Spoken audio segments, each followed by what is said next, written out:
Please subscribe our channel for Islamic videos. आपको यह जानकर हैरानी होगी कि जिस तरह से आज सारी दुनिया इस्लाम को कट्टरपंथी, चरमपंथी, आतंकवादी, रूढ़िवादी, दक्यानुसी, पुराने ख्यालों वाला, यहाँ तक कि 14 साल पीछे धकेलने वाला, औरतों की आज़ादी खत्म करने और औरतों को कैद करके रखने वाला मजहब के तौर पर पेश कर रही है। इसी दौर में अफगानिस्तान में तालिबान की कैद में रहने वाले एक ऑस्ट्रेलियाई टीचर जो काबुल में अफगान फौजियों को अंग्रेजी सिखाने आए थे, उन्होंने दीन इस्लाम कबूल कर लिया है। इतना ही नहीं, इससे पहले भी इंग्लैंड के एक लेडी रिपोर्टर ने इस्लाम कबूल कर लिया था और अब वो दूसरे लोगों को दीन की दावत दे रहे हैं। उनका नाम इवान रिडले है। तकरीबन 3.5 साल तक तालिबान की कैद में रहने वाले और धर्म परिवर्तन कर मुसलमान बनने वाले टिमोथी विक्स, जो कि अपना नाम बदलकर बाद में जिब्राइल उमर रख लिए हैं, अब एक बार फिर अफगानिस्तान जाना चाहते हैं। जिब्राइल उमर जो प्लेयर टिमोथी विक्स को तालिबान ने 2016 में काबुल के अमेरिकन यूनिवर्सिटी के मेन गेट से गन पॉइंट पर अगवा कर लिया था और 3.5 साल तक तालिबान की कैद में रहने के बाद दोहा समुद्र के तहत साल 2019 में हक्कानी नेटवर्क समूह सहित मशहूर तालिबान कमांडो के बदले उनकी रिहाई हुई थी। वह काबुल के अमेरिकन यूनिवर्सिटी में अंग्रेजी के शिक्षक थे। वह अफगान फौजियों को अंग्रेजी सिखाने के लिए काबुल आए हुए थे।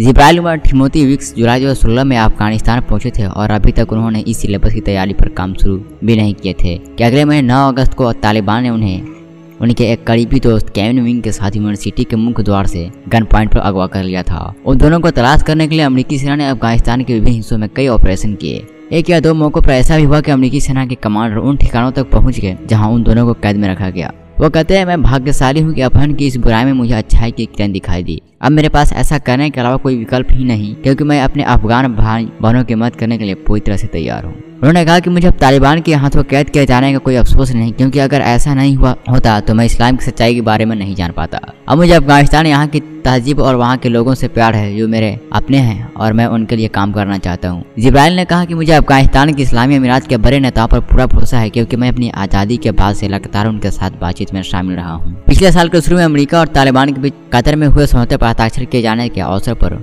मुझे दोहा आने के लिए दावतनामा मिला था। उन्होंने इस इंटरव्यू में अपने अपहरण तालिबान की हिरासत में बिताए गए समय और तालिबान के प्रमुख नेता अनस हक्कानी के बदले अपनी रिहाई के बारे में तफसील से बात की। उन्होंने बताया कि उन्हें हिरासत में लिए जाने के कुछ वक्त बाद तालिबान के कमांडर उन्हें बताया कि उन्हें बहुत जल्द रिहा कर दिया जाएगा, लेकिन उन्हें यह बाद में पता चला कि अमेरिका की तरह ऑस्ट्रेलिया की भी यह नीति नहीं थी कि वो अगवा होने वाले अपने लोगों की रिहाई के लिए फिरौती की रकम अदा करे। इसे तालिबान की कैद में रहने के लिए दिन बढ़ते हुए हफ्ते से महीने और महीनों से सालों तक पहुंच गई।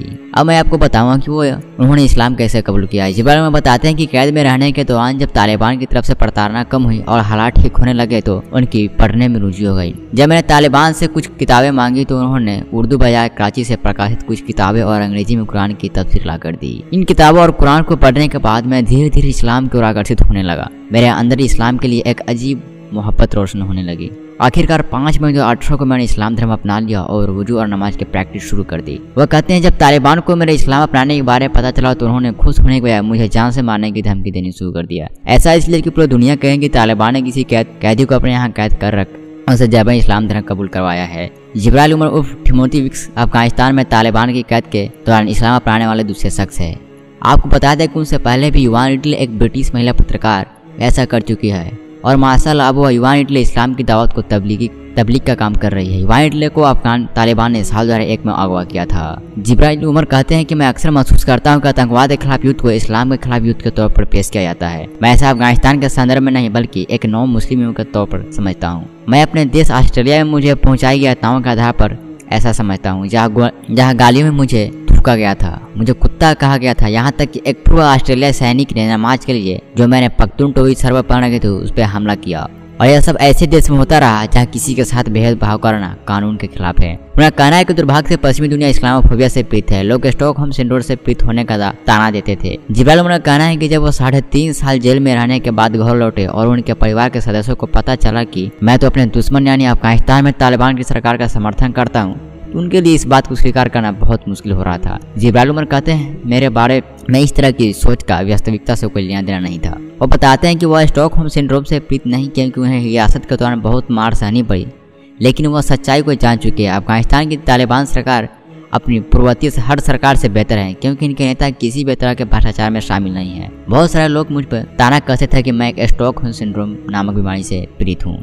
मैं आपको बता दूं कि स्टॉकहोम सिंड्रोम क्या आता है। ध्यान रहे कि स्टॉकहोम सिंड्रोम एक ऐसी बीमारी है जिसमें मरीज खुद को अपहरणकर्ताओं से आज़ाद कराए जाने की उम्मीद खो देते हैं। तो उनमें से कुछ शारीरिक और मानसिक यातनाएं से बचाने वाला मनोवैज्ञानिक रक्षा सिस्टम खुद ब खुद अपहरणकर्ताओं का समर्थक होने लगता है। यानी उन्हें जो गिरफ्तार करता है वो उनका खुद समर्थक हो जाते हैं, इनको समर्थन करने लगते हैं। इसी को कहते हैं स्टॉकहोम सिंड्रोम। अफगानिस्तान और पुख्तूनों के बारे में किताब अपने भविष्य के इरादे के बारे में जियाउर ने कहा कि वह इसे लेकर बहुत फिक्रमंद और ख्वाहिशमंद है। उन्होंने अपनी किताब पर काम करना शुरू कर दिया। इस किताब के माध्यम से मैं दुनिया को अफगानिस्तान और खासकर पख्तूनों के बारे में बताना अपना फर्ज समझता हूँ। इस किताब को प्रकाशित करने के लिए दुनिया के मशहूर प्रकाशक, जिसके बारे में आप जानते होंगे, हार्पर कॉलिंस के साथ उनका डील हो चुका है और अगले साल की शुरुआत में इस किताब को पूरा होने की उम्मीद है। वह कहते हैं फिलहाल दुनिया भर में शरणार्थियों कैदियों की तरह बहुत सारी समस्याओं का सामना कर रहे हैं। मुझे उम्मीद है कि भविष्य उन्हें उनके हिस्से का अधिकार दिए जाएंगे। उनका कहना है कि अमेरिकी सेना की वापसी के बाद विकसित देश खासकर ऑस्ट्रेलिया सरकार का फर्ज है कि वह इस मुश्किल वक्त में अफगानिस्तान की मदद करे, और अगर वे अफगानिस्तान की मदद नहीं करते तो वहाँ होने वाले किसी भी नुकसान के लिए ये देश जिम्मेदार होंगे।